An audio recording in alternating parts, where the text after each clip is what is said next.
hari Kamis pagi menyejukkan hati. Mengharap-harap ada nasi goreng dengan sambal terasi. Pagi-pagi sudah ketemu Dokter Oti. Ya, semoga serius melaksanakan transformasi. Assalamualaikum warahmatullahi wabarakatuh. Salam sejahtera buat teman-teman sekalian di sini yang saya tidak sebutkan satu persatu, kecuali Pak Marwanto, gitu ya. Karena Pak Marwanto ini teman saya lama di bidang keuangan ya, Pak Marwanto ya. Jadi titip teman-teman di harapan kita juga tolong dibantu. Bapak Ibu, kematian bayi saya lihat data terakhir itu 32-an kalau nggak salah. Kita targetnya pengen turun ke 16 di tahun 2024 per 1000 kelahiran. SDG targetnya 12. Jadi saya tanya, itu banyak apa sedikit? Saya lihat di Google tadi, Singapura berapa sih kematian bayinya? Oh, di bawah 2. Saya lihat Malaysia berapa kematian bayinya? Angkanya 5. Jadi jauh sekali ya Indonesia dengan Malaysia dan Indonesia. Malaysia dan Singapura. Apalagi tadi saya dengar Ibu Okti udah dapat cath-lab ya, dari programnya Kemenkes yang terakhir. Latihannya di IJN. Waktu saya kuliah dulu di ITB tahun berapa tuh? 83. Itu mahasiswa Malaysia belajarnya di kita gitu. Jadi kali ini yang terjadi kebalikan gitu ya. Orang-orang Indonesia belajarnya di Malaysia, sampai pasien-pasiennya pun lari ke Malaysia. Jadi Bapak Ibu, ada banyak hal yang harus kita perbaiki. Itu sebabnya begitu saya udah selesai nih 1 tahun 6 bulan beresin vaksinasi dan pandemi, ini sejak bulan Juli mulai nih menggarap tugas terakhir dari Bapak Presiden untuk melakukan transformasi total di sistem kesehatan nasional. Mulai dilihat nih satu persatu sambil belajar kan bulan Juli tahun ini. Oh, untuk bayi meninggalnya paling banyak gara-gara BBLR ya, prematur. Ya udah, tolong disiapkan. Kalau misalnya lahirnya 2,8 kilo normal. Tapi kalau 2 sampai 2,8 kilo saya minta seluruh kabupaten kota 514 sudah memiliki fasilitas menangani kematian bayi tertinggi ini. Kalau misalnya 2 sampai 2,8 kilo, seluruh provinsi harus siap fasilitas dokternya untuk melayani kelahiran seperti ini. Dan khusus untuk rumah sakit paripurna seperti harapan kita, kalau bisa di bawah 1,5 itu bisa ditangani di sini. Tadi saya juga kagum, sudah ada yang kepala 500 gram ya yang ditangani di sini. Saya dengar kematian kedua bayi itu asfiksia. Yang ketiga itu disebabkan oleh kelainan kongenital. Tadi ahlinya spesialis anak kardiovaskular menyampaikan bahwa yang paling banyak congenital heart disease. Tapi saya pernah diprotes tuh sama seorang profesor yang ada di sini juga, Pak salah, bukan congenital heart disease. Yang paling banyak digestive gitu, kongenitalnya. Baru kemudian yang jantung. Tapi yang menarik buat saya, yuk tolong kita beresin gimana caranya kita bisa mengurangi kematian ini. Memang sedang disiapkan juga, kita sekarang meningkatkan kemampuan untuk melayani ya pasien-pasien tadi, bayi-bayi. Saya senang sekali ya anak-anak dengan kelainan jantung bawaan sudah bisa ditangani. Nah saya dengar juga, itu yang benar katanya angkanya 5 per 1000 kelahiran. Jadi kalau kelahiran kita 4,8 juta ya sekitar 50.000 lah. 48.000 itu yang punya kelainan jantung bawaan. Dari situ 25% itu kelainan jantung bawaannya berat. Jadi mesti diberesin sekitar 12.500 sampai 15.000 per tahun. Sedangkan kapasitas operasi kita maksimal cuma 6.000. Saya sempat tanya tuh ke senior-senior ahli jantung. Jadi kalau 12.500 sampai 15.000 bayi kelainan jantung bawaan harus dioperasi dalam waktu 1 tahun, kapasitasnya punya 6.000, sisanya gimana? Gitu. Jawabnya saya ingat sekali sampai sekarang, itu seleksi alam namanya Pak Menkes. Jadi artinya lebih dari 6.000 bayi setiap tahun wafat karena tidak tertangani. Saya ingat 300 kemarin acute kidney injury itu sampai dibawa ke ombudsman. Ini yang 6.000 setahun gimana ceritanya? Ya, saya merasa bersalah juga, masa jadi Menteri Kesehatan nggak pernah diurus ini. Indonesia udah merdeka 77 tahun. 6.000 bayi meninggal congenital heart disease. Sudah kita beresin. Ya. Kita minta kasih target nih ke Pak Iwan Dakota sebenarnya kasihnya waktu itu ya. Gimana caranya 34 provinsi sebelum saya pensiun sudah bisa operasi jantung terbuka. Disiapkan alat-alatnya cepat, beli cath lab-nya, beli alat operasinya, masalahnya di dokternya. Spesialis BTKV yang bisa bedah jantung anak cuma 17 provinsi bisa. Jadi kurangnya luar biasa. Kemudian udah kita latih nih SPJP supaya selain bisa bedah juga bisa intervensi buat cath lab. Nah di situ mulai oke, beli cath lab-nya. Dari tahun ini aja dengan sisa tahun kan 6 bulan kita berhasil membeli 12 cath lab. Saya maunya nanti 514 kabupaten kota tuh semuanya punya cath lab. Udah itu mungkin sekitar 200-an, 300-an kita mesti beli. Ya sampai akhir 2027. Dikritik sih selalu kan kalau kita melakukan sesuatu pasti Indonesia suka kritik.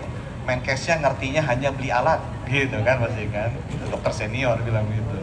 Omong kosong hanya beli alat aja. Ya udah nggak apa-apa. Kita tetap jalan beli alat cath lab-nya. Tapi nanti habis beli cath lab-nya, kita harus siapkan orangnya. Saya sadar juga. Baik dokter sama perawatnya. Jadi tahun ini kita cari 1.500 beasiswa untuk dokter spesialis, subspesialis, sama fellowship. Tahun depan 2.500 Pak Marwanto, terima kasih LPDP kasih. Malah lebih tinggi daripada beasiswa diberikan ke Kemenristek-Dikti untuk kedokteran. Ya mungkin nanti dikritik juga, oh bisanya hanya beli alat dan kasih beasiswa. Nggak apa-apa juga, kita jalanin terus. Apalagi yang kita pelajari, begitu kita dapat beasiswa, ini kan dalam 6 bulan kan. Pak, itu kenapa yang intervensi hanya SPJP intervensi? Kenapa? Harusnya ada SPDKKV. Kita nggak ngerti juga lah itu apa bedanya. Oh begitu ngerti, oh mulai sadar ya. Ini runcing sekali gitu kan pertarungan di dalam. Habis itu bilang, Pak, kalau kita SPJ ini kalau anak nggak boleh masuk karena bolehnya di atas 18 tahun. Kalau anak itu nanti marah nanti SPA-nya kalau di bawah 18 tahun karena itu urusannya SPA.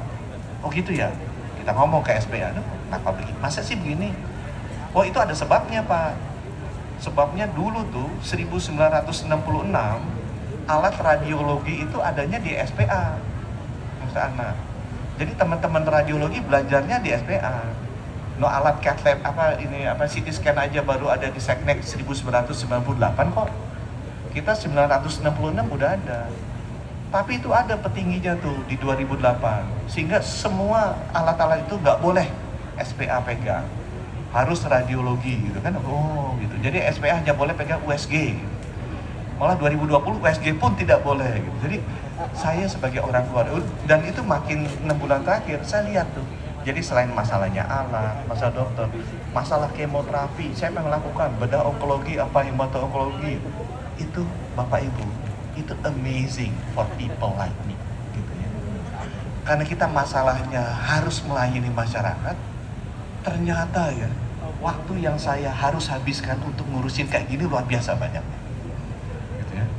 Jadi saya bertekad, enggak dah, mumpung ini dokternya nggak ada dari spesialis tertentu gitu kan, aku mau damaikan ya. Yang paling gampang yang nggak punya pisau. Kalau punya pisau kayak jantung sama objek itu bisa lempar-lemparan pisau gitu kan, karena itu dalam sekali ininya. Setelah saya lihat ini karena ingatnya sampai oh dulu begitu, dulu kita digini, oh dia didendamnya dalam sekali. Jadi udahlah, nanti aku beresin. Dan aku sadar sih, aku lihat salah satu masalahnya adalah sistem remunerasinya kita ya, sehingga membuat ini terjadi. Aku heran dikepokin, biasanya kalau ngomong gini banyak yang marah.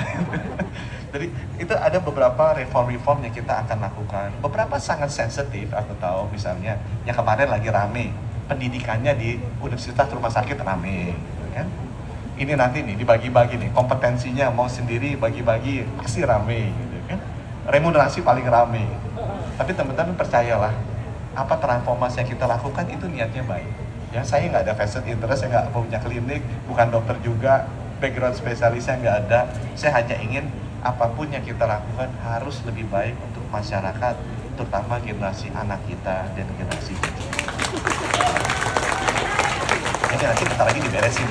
Kompetensi aku udah bilang sama Pak Paco, nanti keluarin kalau misalnya undang-undangnya tidak membolehkan menterinya ngeluarin, selama itu masih kita beresin undang-undangnya, menterinya keluarin instruksi dulu.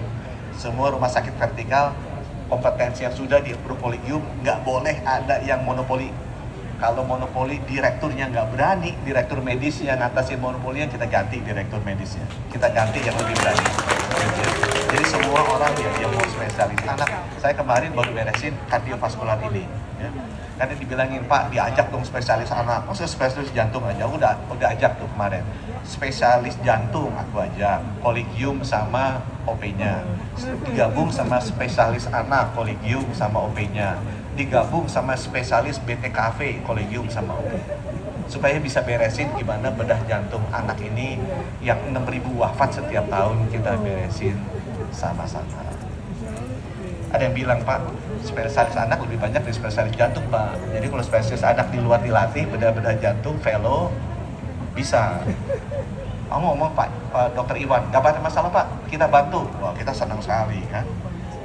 Ada lagi nyeletuk, Pak, selain spesialis anak, yang paling banyak itu spesialis bedah, Pak. Banyak juga. Yaudah, betul, kita bantu. Waduh, Pak, kalau jantung sama anak, ketegangannya derajatnya segini, kalau bedah sama BTKP derajatnya begini, Pak, bisa lempar-lemparan pisau. Jangan dulu, jantung sama anak dulu. Nah, hal itu pengalaman yang saya ngalamin ya teman-teman ya. Aku rasa we need to do reform. Mumpung saya sebagai orang luar, aku nggak akan belain satu sama lain, tapi that is the reform that we need to do. Selain nyiapin alat, nyiapin orang-orangnya dengan beasiswa, nanti saya akan rapihkan kompetensinya supaya itu adil, berbasis kolegiumnya gitu ya, kita diskusikan bareng-bareng. Kemudian nanti juga saya mau beresin ya, masalah gaji minimal yang ada di masing-masing daerah supaya dokter spesialis tidak dizolimi. Walaupun saya juga iseng juga dokter spesialis, Pak, kita gaji di bawah UMR berapa? Ini, Pak, dia kirim slipnya 700.000. Masa sih dokter spesialis dapat 700.000? Aku cek, oh ternyata itu slip apa, tunjangan jaspelnya dia paling rendah. Jadi dia ada gaji 5 juta gitu kan, jaspelnya biasa dapat 12 juta, suatu saat mana dapat 700.000. Dia kirim kan 700.000, nakal juga di teman-teman spesialis. Terus kita lihat, oh dia 5 juta tambah 12 juta, oh dapat 17 juta dong. Kerja, terus aku interview kan, kerjanya satu rumah sakit dan 3 rumah sakit, 3, Pak. Jadi total dapat berapa? 70 juta. Bercanda nih kata aku nih. Nakal-nakal juga kan adik-adik kita kan, ngakunya di bawah UMR tapi dapatnya 70 juta usia 30 sampai 35 tahun, ya oke lah gitu ya. Di daerah tertinggi, di daerah terpencil dapat 70 juta kan sudah oke sekali. Ya, karena Menkesnya kan bangkit, kita lihat-lihat juga angkanya. Memang ada range-nya sih. Kalau yang rendah saya rasa 25 sampai 24 juta kalau dihitung 3 daerah jaspel take home pay-nya. Ya mungkin kalau itu mau dinaikin boleh, tapi aku rasa kalau sudah sampai 30, 40, 50 dokter spesialis daerah tertinggal, karena kita kasih Papua, kita kasih kan minimalnya 40, harusnya it should be okay. Ya, it should be okay. Dan kita akan pastikan nanti itu ada batas minimumnya, terutama untuk daerah-daerah yang masih tertinggal. Jadi Bapak Ibu, saya mau pengen kembali ke anak. Anak ini yuk kita turunin. Kalau bisa jangan hanya 16 atau 12, turunin di bawah 10 dong. Kita tahu penyebabnya itu tadi kan, PBLR, asfiksia, sama kelainan. Yuk kita beresin. Buat saya pribadi, saya akan bantu teman-temannya di rumah sakit kuratif. Tapi saya minta bukti-bukti, nggak akan beres masalah kalau diberesinnya di kuratif. Itu harus di preventif saya. Jadi tadi malam saya meeting dengan Collegium dan juga OP anak jantung untuk gimana preventifnya supaya tidak terjadi. Kita beli alat apa itu namanya tuh, oximeter. Nanti saya kasih seluruh puskesmas, kita kasih oximeter bayi. Nggak terlalu mahal. Saya pengen kalau bisa 6 bulan selesai. Sehingga dokter-dokternya nanti dilatih mengukur oximeter bayinya ada masalah apa enggak, sehingga bisa ditangani dengan lebih dini di puskesmas. Saya ingin pastikan ponetnya tuh rapi semua, nicu-nicu di kabupaten kota rapi, sehingga nggak usah semuanya masuk ke harapan kita. Nah, itu membutuhkan kolaborasi dari teman-teman di kolegium jantung, kolegium anak, dan juga kolegium bedah atau bedah toraks, juga semuanya bisa tertangani dengan baik. Kita sudah bikin juga, karena ini kan sifatnya congenital ya. Kita udah bikin sejak 17 Agustus kemarin, namanya Central Genome Sequence kita. Jadi Bapak Ibu, kapasitas kita yang tadinya cuma berapa? 15 sampai 20 genome sequence sebulan, sekarang diam-diam udah naik 5.000. Akhir tahun ini bisa 8.000 sampai 10.000. Saya sebar ke semua perguruan tinggi di Indonesia, dan saya minta untuk melakukan review dari genetic factor yang menyebabkan penyakit-penyakit kongenital. Harapan kita belum masuk, karena aku pikir tadinya belum siap. Tapi kalau teman-teman Dewas sama direksi siap, aku ajak masuk. Karena congenital diseases untuk bayi itu tinggi. Kita scan nanti genomicsnya, jin-jin apa yang menyebabkan sakit. Ya. Teknologi berkembang, gene editing, CRISPR teknologi itu berkembang. Suatu saat nanti kita bisa modify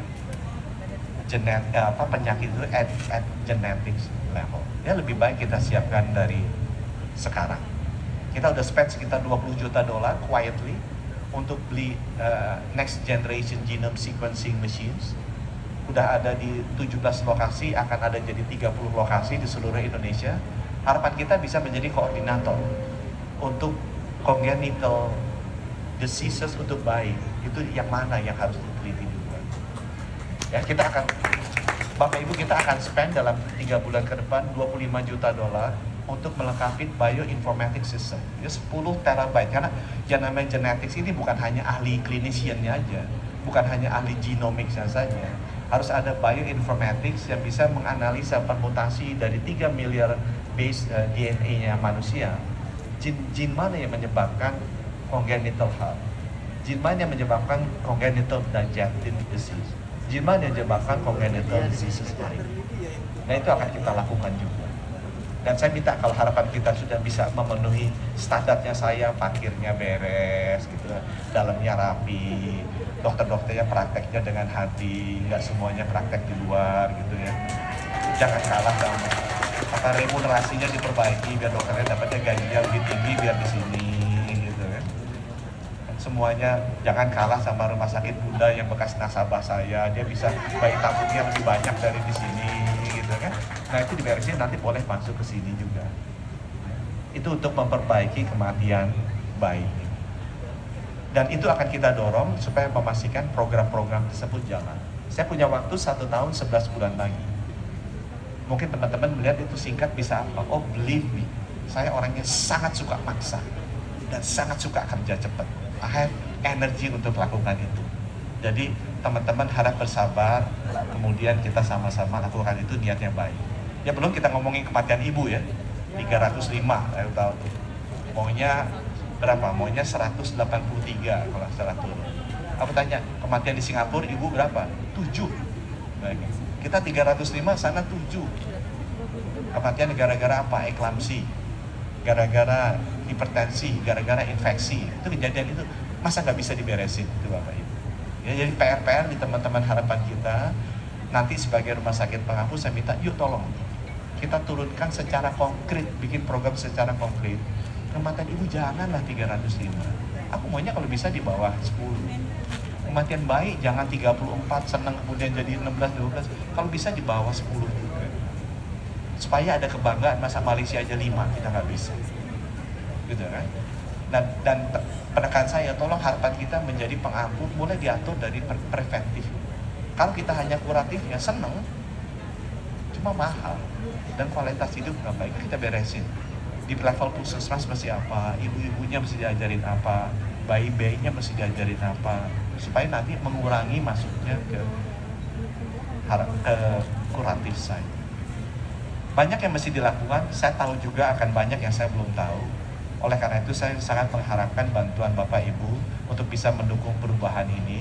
Bapak Ibu, setiap perubahan pasti ada yang merasa tidak nyaman, itu normal. Ya. Tapi komunikasi dengan saya buka, Bapak Ibu bisa ngomong dengan saya langsung. Tapi fokusnya tolong ingat, kita harus lakukan apapun yang terbaik buat masyarakat. Bukan buat terbaik buat saya, bukan terbaik buat direktur hakim, bukan terbaik untuk dekan FK, atau buat rektor, atau buat kolegium, atau buat organisasi profesi. Apa yang kita lakukan harus terbaik untuk masyarakat. Mudah-mudahan dengan demikian, mimpi saya rumah sakit Ibu Anak harapan kita benar-benar bisa menjadi bukan hanya pusat rujukan nasional, nanti suatu saat gantian orang-orang dari Malaysia IJN datang ke sini, gitu ya. Doa saya. Terima kasih. Wassalamualaikum warahmatullahi wabarakatuh. Waalaikumsalam warahmatullahi wabarakatuh.